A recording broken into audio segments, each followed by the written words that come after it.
गुरुर्ब्रह्मा गुरुर्विष्णु गुरुर्देवो महेश्वरः।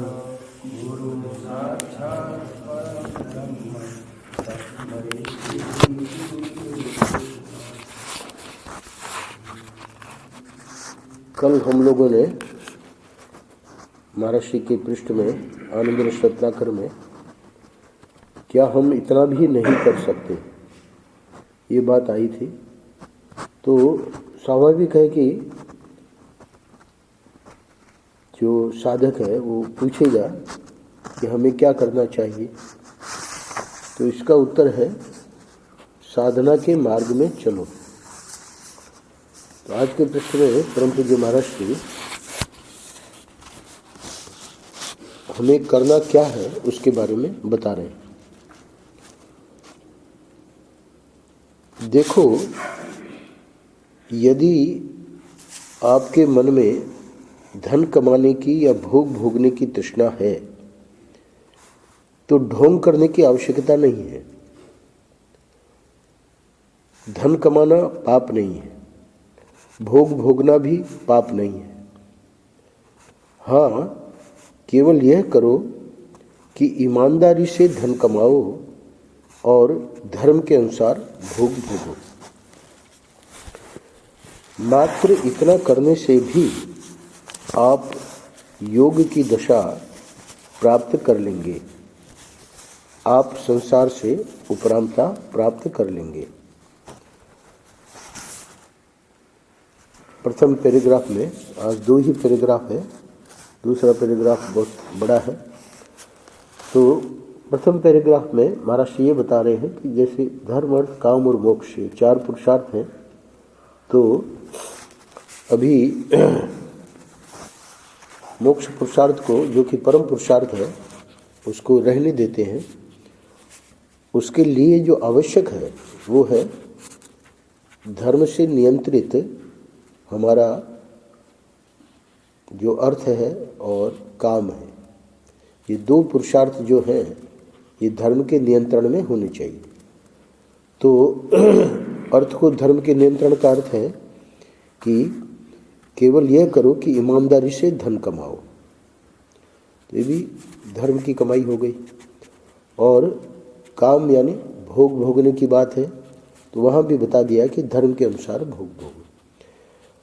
तो धर्म के नियंत्रण में जब ये दो पुरुषार्थ किए जाएंगे, क्योंकि दोनों पाप नहीं है, भोग भोगना भी पाप नहीं है, धन कमाना भी पाप नहीं है। पर करना क्या है कि उसको जिस प्रकार बताया गया है वैसे करना है। तो इससे क्या होगा, मात्र इतना करने से भी आप योग की दशा प्राप्त कर लेंगे, यानी परम पुरुषार्थ जो मोक्ष है उसकी ओर हम बढ़ जाएंगे, उसकी ओर हमारी यात्रा शुरू हो जाएगी। तो वो कैसे होगी, आप संसार से उपरामता प्राप्त कर लेंगे। तो धर्म के नियंत्रण में जब ये दोनों चीज़ें होंगी तो उसका चमत्कार क्या है कि संसार से व्यक्ति उपराम होना चाहता तो है, पर उसको उसकी कला नहीं पता है। तो महात्मा लोग, शास्त्र हमको कला बताते हैं। अब एक बात ये आई कि बेईमानी से कमाई हो रही है, लोग कर रहे हैं, और ईमानदारी वाले भी हैं। तो एक प्रसंग महाराज श्री बताने जा रहे हैं जिसमें बेईमानी से जो कमाई करना चाह रहा था उसकी क्या स्थिति हुई, और जो ईमानदारी के मार्ग पे था उसकी बिहारी जी ने कैसे रक्षा की।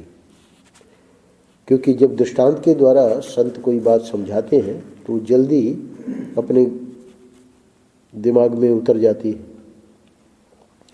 वृंदावन में श्री बिहारी जी से एक सज्जन का बड़ा प्रेम था। ठाकुर जी की कृपा से उन सज्जन का कारखाना चल निकला। उनका एक भागीदार था, वह ऊपर से तो उन सज्जन के प्रति बड़ा प्रेम दिखलाता था, लेकिन भीतर मन से यह सोचता था कि यदि यह व्यक्ति मर जाए तो पूरा का पूरा कारखाना मेरा हो जाएगा। एक दिन उन सज्जन ने किसी धातु को साफ करने के लिए एसिड मंगवाया साथ में पान भी मंगवाया। तो वो जो बिहारी जी के भगत थे तो उसी को भागीदार को ही कह दिया, तो भागीदार ही दोनों वस्तुएं ले आया। जब वे सज्जन पान लेने लगे तब भागीदार बोला कि आप हाथ धोए बिना पान मत लो, आओ मैं आपके मुख में ही पान दे देता हूँ, आप अपना मुख खोलो। तो स्वाभाविक है कि जो बिहारी जी का भगत था तो उन्होंने अपने भागीदार के इस प्रेम दर्शन पर मुस्कुराते हुए मुख खोलकर पान ले लिया। देखिए इसका कितना प्रेम है।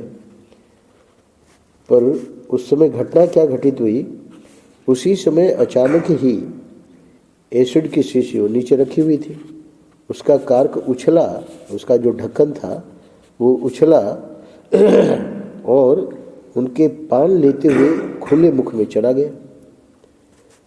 तुरंत ही उन्होंने वो जो कार्क था यानी ढक्कन था उसके साथ पान थूक दिया, क्योंकि एसिड मुंह में आ गई कार्क के साथ, तो स्वाभाविक है कि वो थूकते ही बनता है। थूकते ही उन्होंने देखा कि पान में पारा पड़ा है। वो पान जो था खुल गया और उसमें देखा कि पारा था। पारा मर्क्यूरी को कहते हैं और थर्मामीटर में जैसे पारा होता है, और ये पॉइजन होता है, ये विष होता है पारा। तो पारा अगर कोई सेवन करे तो उसमें ये जो गोलियां होती हैं जो धान में रखी जाती हैं उसमें भी पारा होता है। यहाँ एक था उसका पुष्पेंद्र करके लड़का, और इधर नगरा के किसी देवी के साथ उसका प्रेम हो गया। अब कुछ बात तो बननी थी नहीं, तो उसने वो धान में रखी गोली खा ली। अब वो धीरे धीरे वो पारा जो है पॉइजन है, वो उसने मर गया, वो जिंदा नहीं रहा, बचा नहीं सके उसको। तो अब इसको क्या है आगे बताएंगे कि ये कैसे धीरे धीरे वो दे रहा था। तो यहाँ तो क्या हुआ कि पता लग गया उन्हें, वह भागीदार कदाचित पहले भी थोड़ा पारा खिला चुका था। ये इसको कैसे पता लगा उसके आगे बता रहे हैं। क्योंकि वह प्रतिदिन उन सज्जन से पूछता था, आप सुस्त क्यों लगते हो, आपका स्वास्थ्य तो ठीक है क्या, आपका कान कैसा है, आपको ठीक सुनाई तो पड़ता है ना, नेत्रों से ठीक दिखाई तो देता है, इत्यादि। तो पारा करता क्या है, शनै शनै मौत के घाट उतार देता है। वो पुष्पेंद्र बाद में इतना चिल्लाया, बचाओ हमको बचाओ, तो कौन बचा सके, क्योंकि धीरे धीरे पारा जो है काम करता है। तो कम मात्रा में दिया होगा तो उससे कान का, नेत्रों का, ये सब धीरे धीरे सब शक्ति खत्म हो जाती है। तो ये जो प्रश्न पूछे जाते थे अब इसको पता लगा बिहारी जी के भगत को। तो यह है संसार का रूप। इतनी घटना सुना के महर्षि ने ये बता दिया कि संसार का रूप क्या है। अब भला बताओ, जब जानकी नाथ सहाय करे तब कौन बिगाड़ करे नर तेरो। ये तो बिहारी जी का भगत था, तो ठाकुर जी ने ऐसी घटना घटित कर दी। यह तो आपने सुना ही होगा, जाको राखे साइया मार सके ना कोई, बालन बांका कर सके जो जग वेरी होए। कहते हैं कि महायुद्ध विश्व के हुए तो उसमें नेपोलियन बोनापार्ट जो है वो सबसे आगे चलता था, सेना पीछे चलती थी। तो नेपोलियन को पूछा गया, भाई आप ऐसा क्यों करते हो। तो वो कहा करता था कि अभी तक हमको जो मार सके वो गोला अभी तक तैयार नहीं हुआ। यानी इतना उसको अपने ऊपर आत्मविश्वास था। तो जाको राखे साइया मार सके ना कोई, बाल न बांका कर सके जो जग वेरी होए। भी महाभारत में आगे प्रसंग आवेंगे, जब महाभारत युद्ध होगा तो भगवान कृष्ण जिनकी रक्षा कर रहे हैं उनका कुछ भी बाल बांका नहीं हो रहा है, वो बाकी एक एक करके मरते जा रहे हैं। पूरे सब के सब 100 कौरव खत्म हो गए। यह तो आपने सुना ही होगा। अच्छा, ये हो गया। अब आगे कह रहे हैं, बिहारी जी ने अपने प्रिय भक्त को कल कारखाना करवा दिया। स्वाभाविक है, उसने अपने पार्टनर को निकाल दिया और जो भी है उसका पैसा वैसा दे के, पहली बात। दूसरी बात, धन संपदा प्रदान की। तीसरी बात, विष से बचा दिया। चौथी बात, गुप्त शत्रु की पहचान करा दी। और पांचवी बात, संसार के दुखदायी बनावटी प्रेम का अनुभव भी करा दिया। तो यहाँ हम लोग जो अपने ईमानदारी से अपने धन की कमाई और धर्म के अनुसार भोग भोगेंगे, तो इसमें महर्षि ने कहा कि मात्र इतना करने से भी आप योग की दशा प्राप्त कर लेंगे, आप संसार से उपरांता प्राप्त कर लेंगे। तो यहाँ योग की दशा क्या है कि उसकी और श्रद्धा बढ़ गई बिहारी जी में कि देखिए हमको बचा दिया। संसार का संबंध सर्वथा स्वार्थ परायण है। आप अपने इष्ट पर अटल विश्वास करके अत्यंत धैर्यपूर्वक एवं श्रद्धा के साथ साधना के मार्ग में चलो। आज के पृष्ठ का शीर्षक है साधना के मार्ग में चलो। कैसे करना है? एक बात ध्यान में रखनी है कि संसार का संबंध सर्वथा स्वार्थ परायण है। व्यवहार सब करते रहना है, पर महर्षि कहा करते थे, उपनिषद का ही वो निचोड़ है वो वाक्य, कि कभी भी इस भ्रांति में मत रहना। ध्यान से सुनिएगा, बहुत महत्वपूर्ण वाक्य है। कभी भी इस भ्रांति में मत रहना कि कोई हमसे प्रेम करता है। अपने हृदय में किसी के प्रति प्रेम हो तो भले कर लेना, पर इस भ्रांति में मत रहना कि कोई हमसे प्रेम करता है। उसी को बता रहे हैं कि संसार का संबंध सर्वथा स्वार्थ परायण है। ये कितना प्रेम दिखा रहा था कि आप, है ना, हाथ धोए बिना पान मत लो, मैं आपके मुख में ही पान दे देता हूँ। तो बिहारी जी के भगत ने समझा कि भाई इसका बड़ा प्रेम है। संसार का संबंध सर्वथा स्वार्थ परायण है। अपने हृदय में किसी के प्रति प्रेम हो, तुम स्वतंत्र हो, प्रेम कर लो, पर इस भ्रांति में मत रहना कि कोई हमसे प्रेम करता है। महर्षि का कई बार मैंने सुनाया, जब अनुष्ठान कर रहे थे कर्णवास में, तब उनको भजन करते करते माता जी और पत्नी और घर वालों का दर्शन होता था कि सब दुखी हैं, रो रहे हैं।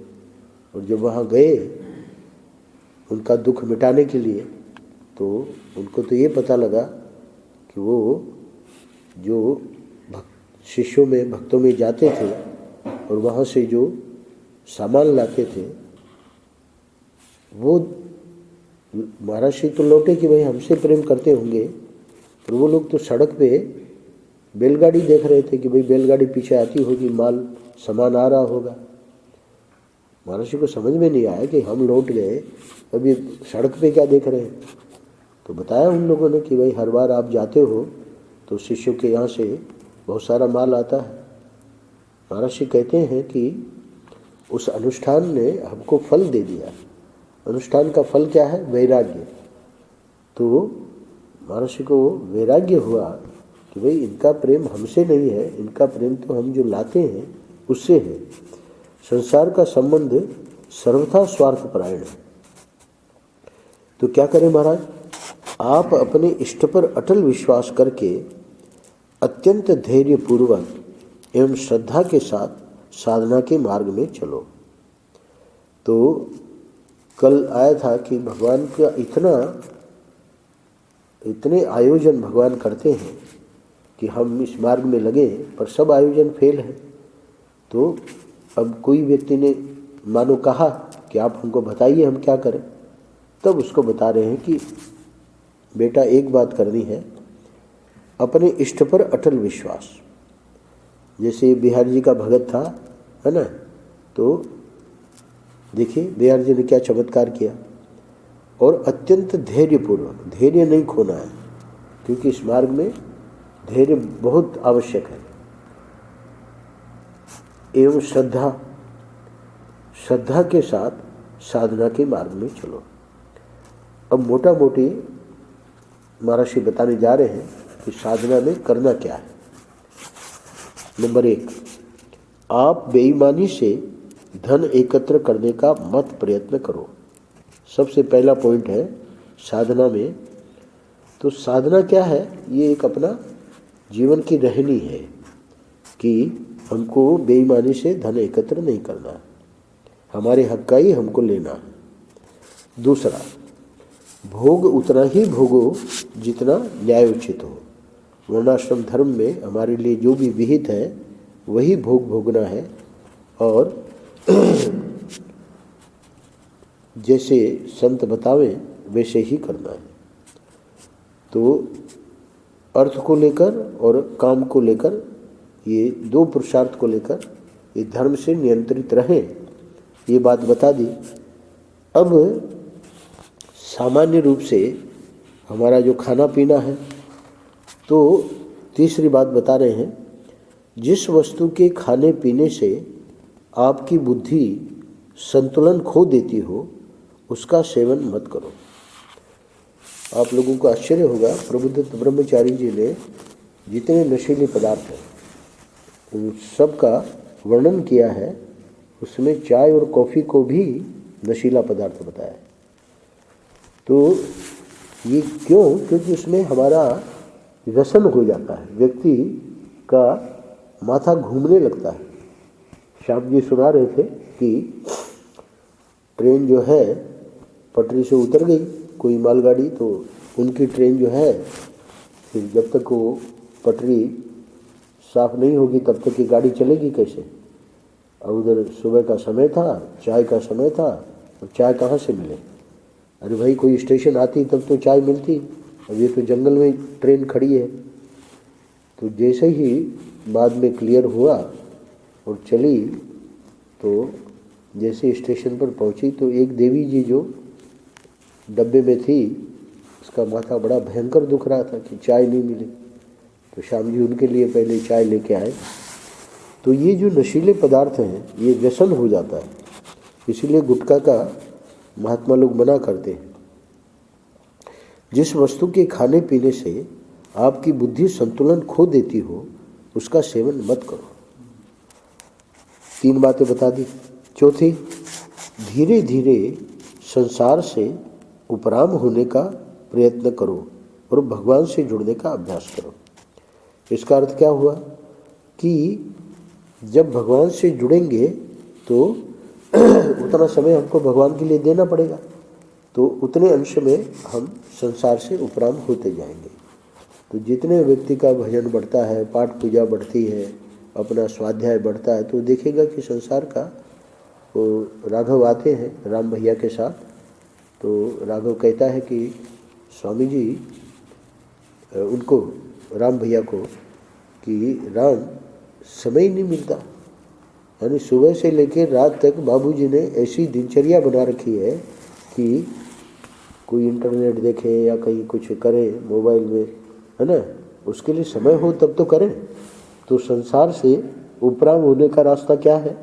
यही कि भगवान से जुड़ने का अभ्यास करो। तो भगवान से जुड़ने का अभ्यास व्यक्ति को अपनी दिनचर्या ऐसी बनानी पड़ेगी कि व्यर्थ का समय नहीं होना चाहिए। धीरे, अच्छा अब कह रहे हैं संसार के प्रति सहिष्णु बनो। तो संसार के प्रति सहिष्णु बनो का अर्थ क्या है कि संसार में हम रह रहे हैं तो सब प्रकार के लोग हैं, तो वो जो मन में आएगा बोलेंगे, किसी का हम मुंह थोड़ी पकड़ सकते हैं, सब स्वतंत्र हैं बोलने में, अपमान भी करेंगे। तो इसमें सहिष्णुता होना बहुत जरूरी है। सामने वाला, ये तो ठाकुर जी ही सामने से हमको उत्तेजित कर रहे हैं। अब अगर हम उत्तेजित हो गए तो इसका मतलब हम साधक नहीं हैं। तो इसीलिए वी और यू, वी जो होता है तो इसमें बीच में जगह नहीं है, अंग्रेजी के वी में, और यू में नीचे जगह होती है। फिर दूसरा, तो इस समय जो स्थिति है साधक की, क्रिया प्रतिक्रिया, किसी ने कुछ कहा है ना, ईंट का जवाब पत्थर से, क्यों? क्योंकि वैसा स्वभाव पड़ा हुआ है। तो वो जो स्वभाव है वो साधक के लिए गलत है। संत लोग सुनाते हैं कि यूँ बनना चाहिए। यूँ बनना चाहिए मतलब किसी ने क्रिया करी, किसी ने अपमान किया, पर तुरंत याद आ गया। क्या याद आ गया? कह रहे कि संसार के प्रति सहिष्णु बनो। सहिष्णु बनना है, तितिक्षा, एंड्योर अंग्रेजी में कहते हैं, है ना। तो ये क्यों करना है? क्योंकि कुछ गंभीरता नहीं है, ये तो स्वप्न है ना। तो स्वप्न को सत्य मानकर और हम उसको, है ना, दुखी हो जाए, ये कोई बुद्धिमानी थोड़ी है। सत्संगी के लिए अभी जो स्वप्न रात का आया तो उसको हम बैठ के थोड़ी चर्चा करेंगे, तो हमको पता है कि उसमें कोई सच्चाई नहीं है। तो सच्चाई सिर्फ परमात्मा की है। सच्चा जो है वो परमात्मा ही है। ये तो व्यवहार के लिए संसार है। तो इसीलिए संसार के बारे में पहली बात आई, धीरे धीरे संसार से उपराम होने का प्रयत्न करो, क्योंकि जो सत्य नहीं है उसी में हम फंसे हुए हैं। तो इससे उपराम होने का प्रयत्न, उसके लिए क्या करना है कि भगवान से जुड़ने का अभ्यास करो। अब भगवान से जुड़ने का अभ्यास तो कर रहे हैं, पर उसमें जो कठिनाई आ रही है वो है इस संसार के लोग जो हैं वो शांति से भजन करने नहीं देंगे। तो कह रहे हैं कि संसार के प्रति सहिष्णु बनो। हम जब इंग्लैंड से आए तो वहाँ 1.5 साल हम थे इंग्लैंड में। तो पिताजी का सभी परिवारों में, अब की बात छोड़ दो, पुराने जो लोग थे तो डरते थे। तो खैर वहाँ जो भी हमको मिलता था हम भेज देते थे घर में। और हमने यही सोचा कि लौट के और चिन्मय मिशन में सेवा करेंगे। तो पिताजी को पत्रों में लिख भी दिया था, पर जैसे ही आए वैसे ही उन्होंने उसका विरोध किया। कोई सेवा एवा नहीं करनी, अपना प्राइवेट खोलो। तो अब हमारे सामने समस्या हुई कि भाई अच्छे कार्य के लिए जा रहे हैं, तो इसमें ये इस प्रकार से विरोध क्यों है? तो हमने गुरु जी को लिखा, स्वामी चिन्मयानंद जी को। तो स्वामी चिन्मयानंद जी ने जवाब दिया, बहुत बढ़िया बात लिखी। बोले कि तुम्हारे पिता का जो प्रेम है तुम्हारे लिए, उसके कारण वो तुमको इस प्रकार कह रहे हैं, कहीं भटक न जाओ। तो संसार में सहिष्णु बनना पड़ेगा। ये नहीं है कि हम जो चाहेंगे वो हमको प्राप्त हो जाएगा। उसके लिए अपने हृदय में भी द्वेष नहीं आना चाहिए। सामने वाला कुछ भी करे बिना द्वेष के और सह लिया तो वो हमारी साधना हो जाती है। महर्षि कहते थे कि अगर तुम सही मार्ग में हो, सामने जो कुछ कहा जा रहा है वो सच्चा नहीं है, तो सहन कर लो, और जो कहा जा रहा है उसमें सच्चाई है तो अपने को ठीक कर लो, अपनी गलती सुधार लो। तो दोनों दृष्टि से प्रतिक्रिया नहीं करनी है। अगर वो सही कह रहा है अपने को सुधार लेना है, और अगर वो गलत कह रहा है तो सहन कर लेना है। तो प्रश्न उठा कि वो गलत कह रहा है तो सहन क्यों करें? तो उसमें महर्षि ये कहते थे कि अगर सहन करोगे तो तुम्हारी साधना हो जाएगी। तो वो साधना का स्वरूप ये है कि संसार के प्रति सहिष्णु बनो, सहन करो। बर्दाश्त करना ही सिद्धि है, उड़िया बाबा जी महाराज कहा करते थे। और अंतिम है भगवान के प्रति श्रद्धा, विश्वास, प्रेम करो। तो प्रेम जो है वो अभी संसार के प्रति है। तो धीरे धीरे धीरे धीरे जब इस प्रकार का अनुभव, जैसे इसको भगत को हुआ, बिहारी जी के भगत को, तो और विश्वास बनता है।